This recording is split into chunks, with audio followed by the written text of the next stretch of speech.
नमस्कार। जनता पॉलिटिक्स में आपका स्वागत है। आप सबको विजयादशमी पर्व की ढेर सारी शुभकामनाएं। मन में एक प्रश्न उठा कि आखिर कब तक हम रावण को जलाते रहेंगे। ऐसा क्या अपराध था रावण का जिसकी वजह से वह मृत्यु के बाद भी सदियों से आग में जलता आ रहा है। रावण का सर्वनाश उसके अहंकार के कारण हुआ, दुनिया को अपने अधीन करने की उसकी मंशा के कारण हुआ, पर स्त्री के अपहरण के कारण हुआ, उसके अत्याचार और कुत्सित मानसिकता के कारण हुआ। लेकिन आज के समय में ऐसे अनगिनत राक्षस हमारे समाज में बड़े ही मौज से जी रहे हैं। न वो रावण के जितने ज्ञानी और विद्वान हैं, न ही उन्हें ईश्वर के अनेक वरदान प्राप्त हैं।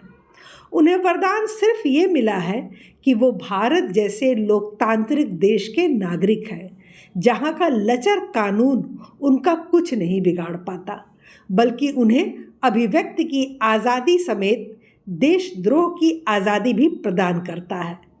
तो क्यों ना ऐसे रावणों को चिन्हित करके उन्हें पूरे साल अपमान और कटु वचनों की आग में जलाया जाए, उन्हें बेनकाब करके इतना जलील किया जाए कि वो सार्वजनिक रूप से कुछ कहने सुनने के लायक न बचे।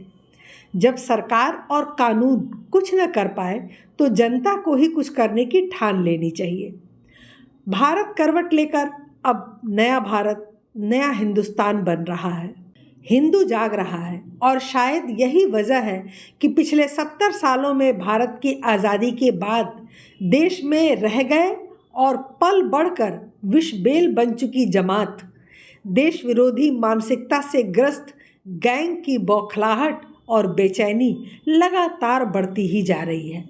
पड़ोसी देश पाकिस्तान कोई मैच हार जाए या भारतीय फौज के हाथों कोई घुसपैठिया कुत्ते की मौत मारा जाए, लालची द्रोहियों, बेईमानों, दलालों को घेरने के लिए सरकार कोई कानून बनाए या फिर देश हित में एक देश एक कानून, जनसंख्या नियंत्रण कानून, CAA, NRC जैसे कानूनों पर चर्चा हो या इंडिया की जगह भारत नाम को प्राथमिकता दी जाए, कुछ भी देश हित में बदलाव की बस चर्चा भर हो जाए, कांग्रेसी, लिब्रांडू, सेकुलर, वामपंथी, अवार्ड वापसी गैंग, बिंदी गैंग, चैनलों से निष्कासित पत्रकार गैंग, उलेमा, मौलाना, जातिवादी गैंग, जिहादी और इनके साथ तमाम वो लोग जिन्हें हिंदुस्तान की एकता, उसका संगठित रहकर दुनिया की एक बड़ी ताकत बनना बिल्कुल भी नहीं भा रहा है, वो सब रेंगते हुए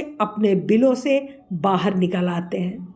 यह किसी भी देश की अखंडता और सुरक्षा के लिए घातक है। इसलिए इन रावणों का दहन अति आवश्यक है और यह काम जनता को ही करना होगा। गद्दारों का नाम लेने से पहले मैं ये स्पष्ट कर दूं कि मैं किसी भाजपा या कांग्रेस के साथ नहीं हूँ, मैं किसी पार्टी या व्यक्ति के साथ नहीं हूँ, मैं सिर्फ देश के साथ हूँ, देश के लिए हूँ और यह चैनल भी सिर्फ देश हित के लिए है। सत्ता किसी की भी हो, लेकिन देशद्रोही हमेशा से भारत में फलते फूलते रहे हैं। जयचंद, मीर जाफर, फणींद्रनाथ घोष, जयाजीराव सिंधिया से लेकर नेहरू गांधी तक बड़ी लंबी फहरिस्त रही है गद्दारों की। उन सब के पुतले आप जलाते रहें जब भी आपको मौका मिले, लेकिन मौजूदा समाज में आज के रावणों को पहचानना हमारी पहली प्राथमिकता होनी चाहिए। तो पहले नेताओं से शुरू करते हैं यह अभियान।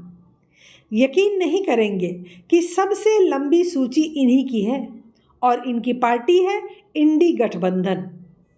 किसी भी देश में विपक्ष का होना बहुत ज़रूरी होता है, नहीं तो सत्ताधारी दल मनमानी पर उतर आते हैं।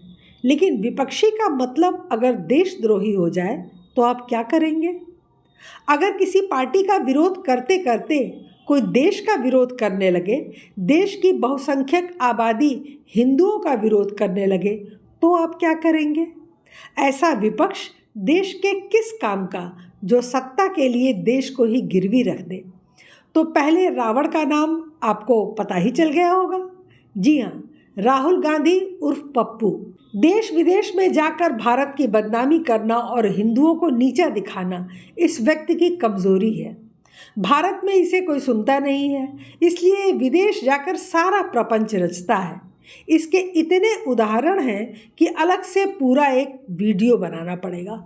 और इसके अनगिनत चमचे इससे भी 4 हाथ आगे जाकर भारत के साथ विश्वासघात करते हैं। कांग्रेस अध्यक्ष मल्लिकार्जुन खड़गे जो सनातन को खत्म करने की बात करते हैं और प्रधानमंत्री को जहरीला सांप कहते हैं। मणिशंकर अय्यर नीच आदमी जैसे बयान देते हैं। याद रखना चाहिए कि वो देश के प्रधानमंत्री हैं, किसी पार्टी के नहीं। सोनिया गांधी उन्हें मौत का सौदागर कहती है। अधीर रंजन चौधरी जिसने राष्ट्रपति को राष्ट्रपत्नी कहकर मजाक उड़ाया। कांग्रेस नेता सलमान खुर्शीद जिसने अपनी किताब सनराइज ओवर अयोध्या नेशनहुड इन अवर टाइम्स में हिंदुत्व की तुलना ISIS और बोको हराम जैसे कट्टरपंथी जिहादी समूहों से की। कांग्रेस नेता जयराम रमेश ने कहा था कि देश में शौचालयों से ज़्यादा मंदिर हैं। इस मामले को लेकर विश्व हिंदू परिषद और बजरंग दल सहित दक्षिणपंथी संगठनों ने जोरदार विरोध किया था। वहीं सैम पित्रोदा की हुआ तो हुआ इस टिप्पणी से बहुत विवाद उठा था। 1984 के सिख विरोधी दंगों पर सिखों की मौत पर सैम पित्रोदा ने कहा कि हुआ तो हुआ, मौत हुई तो हुई। इस टिप्पणी के बाद कांग्रेस को विरोध का सामना करना पड़ा तो वो कहने लगे कि मेरी हिंदी ठीक नहीं है। ऐसे रावणों का दहन क्यों नहीं किया जाता। कांग्रेस विधायक KR रमेश कुमार ने कहा था कि रेप को रोक सको तो रोक लो, नहीं तो लेट कर मज़े ले लो। इस बयान के बाद कांग्रेस की खूब फजीहत हुई। रणदीप सुरजेवाला ने भाजपा को वोट देने वाले लोगों को राक्षसी प्रवृत्ति का बताया। मतलब अब ये जनता को भी गालियां देना शुरू कर दिए हैं। चंदन ठाकुर ने गुजरात में एक जनसभा में कहा कि भाजपा ने हमारा वोट लेकर पूरे देश को धोखा दिया है। अब देश को सिर्फ मुस्लिम समाज ही बचा सकता है और मुस्लिम समाज को सिर्फ कांग्रेस पार्टी ही बचा सकती है। ये है इस पार्टी के नेता। कांग्रेस नेता सिद्धारमैया ने कहा था कि हिंदुत्व संविधान के खिलाफ है। हिंदुत्व और हिंदू धर्म अलग अलग है। मैं हिंदू धर्म के खिलाफ नहीं हूँ, लेकिन मनुवाद और हिंदुत्व का आप सब विरोध करें।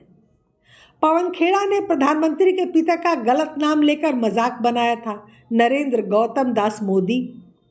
दिल्ली में एक कार्यक्रम के दौरान कांग्रेस के शिवराज पाटिल ने कहा था कि गीता में भगवान कृष्ण ने अर्जुन को जिहाद की सीख दी थी।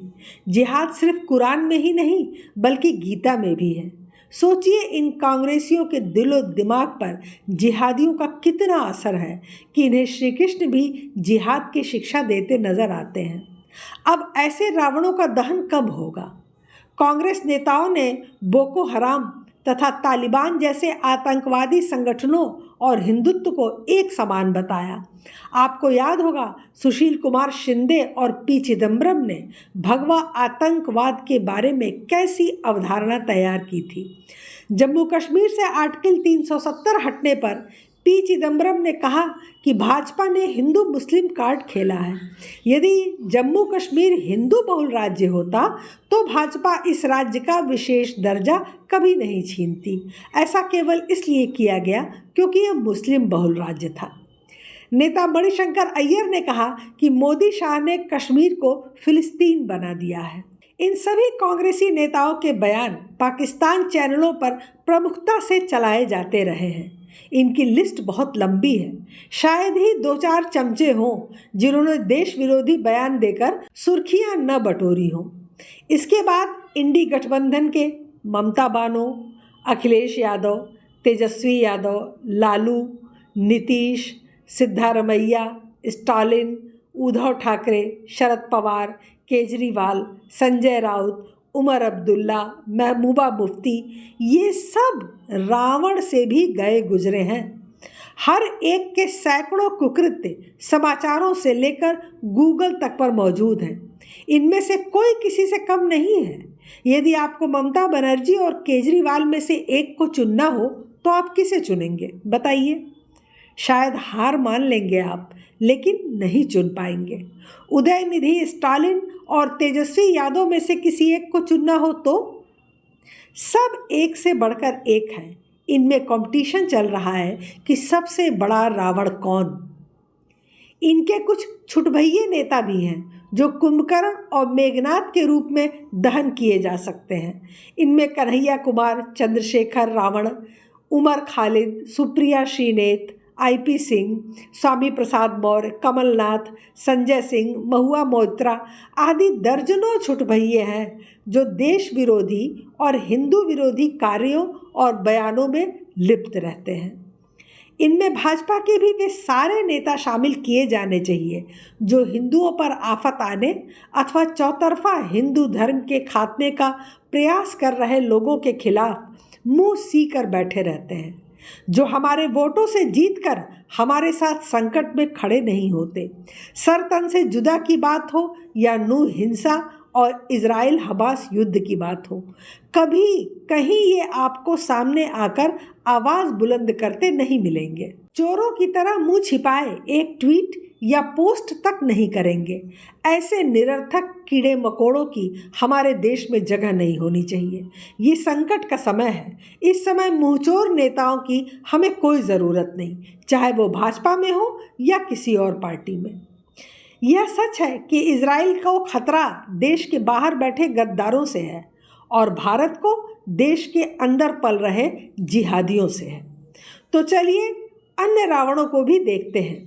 इनमें तथाकथित यूट्यूबर पत्रकार आरफा खानम, रवीश कुमार, अभिसार शर्मा, अजीत अंजुम, पुण्य प्रसून वाजपेयी, राजदीप सरदेसाई, बरखा दत्त, करण थापर, राहुल कंवल, आशुतोष, शोभा डे आदि आदि आदि। क्षमा कीजिएगा, इन्हें रावण कहकर मैं रावण जैसे विद्वान का अपमान नहीं कर सकती। ये तो मधुकैटभ, महिषासुर, खरदूषण या सूपनखा और मंथरा वाली कैटेगरी में आते हैं। इन्होंने नेताओं से भी ज़्यादा देश का नुकसान किया है। ये हमेशा बहुसंख्यक आबादी के विरोध में लिखते रहे और अल्पसंख्यकों के हर कुकृत्य पर पर्दा डालते रहे और सफाई देते रहे। देश में जितने भी दंगे हुए, कश्मीर नरसंहार से दिल्ली हिंसा और नूह हिंसा तक, कभी इन गद्दारों ने सच नहीं लिखा क्योंकि इसमें विक्टिम हिंदू थे। लेकिन जहाँ भी जब भी हिंदुओं ने पलटकर जवाब दिया तो ये रोने, बिलखने, बिलबिलाने लगे कि हिंदू अत्याचार कर रहे हैं, पलटवार कर रहे हैं। उन्हें तो गांधी के आदर्शों पर चलकर मुसलमानों के हाथों मरने का नियम तय हुआ था, तो कैसे आज ये मुस्लिम समुदाय पर हमला कर सकते हैं? कहाँ है यूएन? कहाँ है विदेशी मीडिया? कहाँ है 57 देश? वो सब आकर हिंदुस्तान को बचाएं। यहाँ अल्पसंख्यकों पर बहुत अत्याचार हो रहा है। समझे ना आप? बिल्कुल उसी तर्ज पर जो आज इजराइल के साथ हो रहा है। सब कुछ शांतिपूर्ण तरीके से चल रहा था। हमला किसने किया? फिलिस्तीन के हमास ने।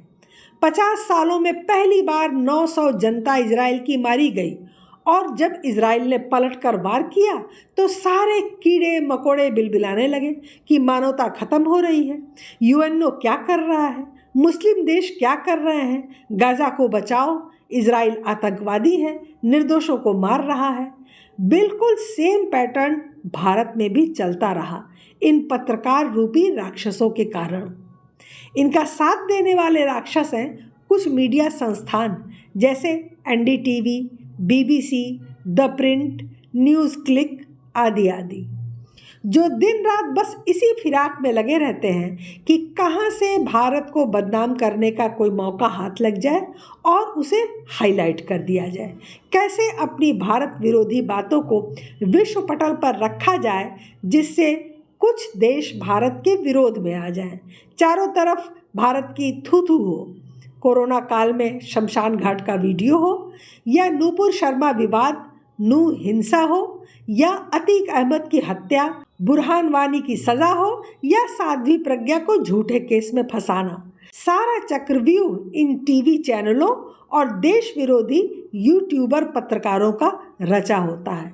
इन राक्षसों का दहन होना अति आवश्यक है और ऐसा दहन जिसमें ये रक्तबीज न बन सके, फिर से ये पनप न सके। कुछ और भी रावण हैं जिन्हें तत्काल प्रभाव से जलाना ज़रूरी है, जैसे AMU, JNU और ऐसे ही अन्य क्रिश्चियन स्कूल कॉलेजों को भी दहन की नितांत आवश्यकता है। इन्होंने शिक्षा के नाम पर देश की युवा पीढ़ी को बर्बाद कर दिया है। ये देशद्रोह और हिंदू विरोध का अड्डा बन चुके हैं। ये पाकिस्तान और चीन परस्त संस्थान हैं। भारत में इनके होने का कोई मतलब नहीं है। इन सब के कुकृत्यों की सूची दिखाने में तो कई घंटे लग जाएंगे।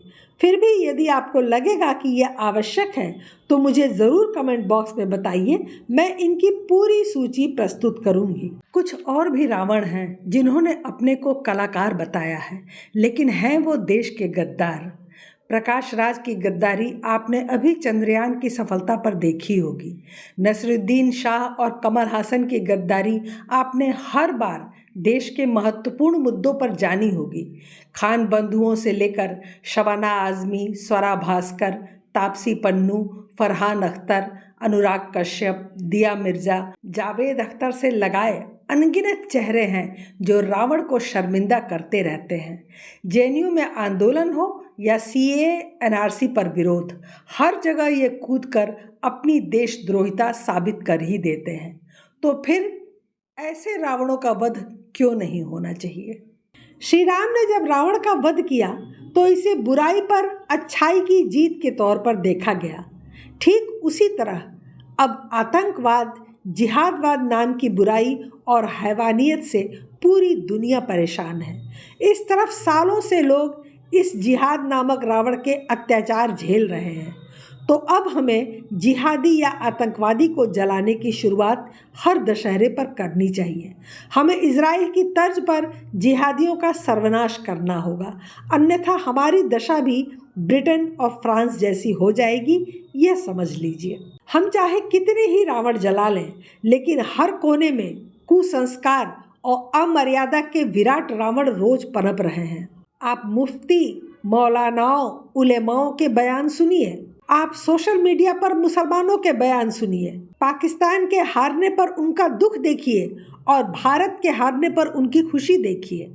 हमास के आतंकवादियों के नाश पर उनका रोना और पीटना देखिए, उनका बिलबिलाना देखिए। आप समझ जाएंगे कि किस तरह ये देश रावणों से भरा पड़ा है। आप समझ जाएंगे कि इनका विनाश कितना अधिक ज़रूरी है। रोज सीता के देश की कितनी ही सीता नामधारी सरेआम उठा ली जाती हैं और संस्कृत के तमाम ठेकेदार रावणों के खेमे में पार्टियां आयोजित करते नजर आते हैं। आज देश में कहाँ जलता है असली रावण? हर बार दशहरे पर रावण, कुंभकर्ण और मेघनाथ के पुतलों की जगह इन आतंकवादियों और जिहादियों का पुतला भी जलाया जाए, देश के गद्दारों का पुतला भी जलाया जाए। देश में अस्थिरता व जंग के हालात पैदा करने वाले आतंकियों को सबक सिखाने व सेनाओं का मनोबल बढ़ाने के लिए इन सब का पुतला भी फूंकना ज़रूरी हो गया है। अब नई पीढ़ी को रावण की बुराइयों से ज़्यादा जिहादवाद, आतंकवाद और भेड़ की खाल में छिपे इन भेड़ियों, हमारे पैसों पर पलते सपोलों और बिलों से झांकते कीड़ों मकोड़ों के खतरे, उनके आतंक और हैवानियत की जानकारी देना ज़्यादा ज़रूरी है। युवा पीढ़ी को जानना चाहिए कि हमारे दुश्मन कौन हैं। इसलिए अब रावण दहन की पद्धति को समाप्त किया जाए, क्योंकि रावण से लाख गुना बड़े दुराचारी तो हमारे बीच में ही मौजूद हैं। रावण इतना भी बुरा नहीं था। इन दोगले और गद्दार लोगों को पहचान कर उन्हें समाज में पूरी तरह से नग्न करके इनके असली मंसूबे और मानसिकता की जानकारी पूरे देश को देनी चाहिए। देश का बहुसंख्यक समाज जो अब न सिर्फ इनके प्रति सचेत और सजग हो उठा है, बल्कि अपनी तीव्र प्रतिक्रिया और प्रतिरोध से अब इन्हें इनके कहे किए का माकूल जवाब भी दे रहा है। देश के लिए बाहरी दुश्मनों से निपटने से कहीं अधिक ज़रूरी इन आस्तीन के सांपों का माकूल इलाज ढूंढना है। सरकार पता नहीं कोई ऐसा कानून ला सकेगी या नहीं जिनसे इन पर मुकदमे चल सके, ये सलाखों के पीछे जा सके, लेकिन हमें इन रावणों के दहन की व्यवस्था करनी ही होगी पूरे साल। जब जहां इनकी आवाज़ उठे उसे सामूहिक रूप से बंद कर दिया जाए। इनकी बस एक ही काट है, इनके कुकर्मों को खुलेआम उजागर करना, उसकी धज्जियां उड़ाना और इन्हें मजाक का पात्र बना देना। तो चलिए इस दशहरे सभी हिंदू एकजुट होकर इन रावणों के दहन के लिए कमर कस लें, क्योंकि 2024 आने वाला है और ये सभी राक्षस अपने फुल फॉर्म में नजर आएंगे आगामी 6 महीनों तक। तो उसी अनुपात में इनके दहन की व्यवस्था भी कीजिएगा। एक बार फिर आप सबको विजयादशमी की हार्दिक शुभकामनाएं। चैनल को सब्सक्राइब करें, लाइक करें और शेयर करें। अपने विचार हमें कमेंट बॉक्स में ज़रूर लिखा करें। धन्यवाद। नमस्कार।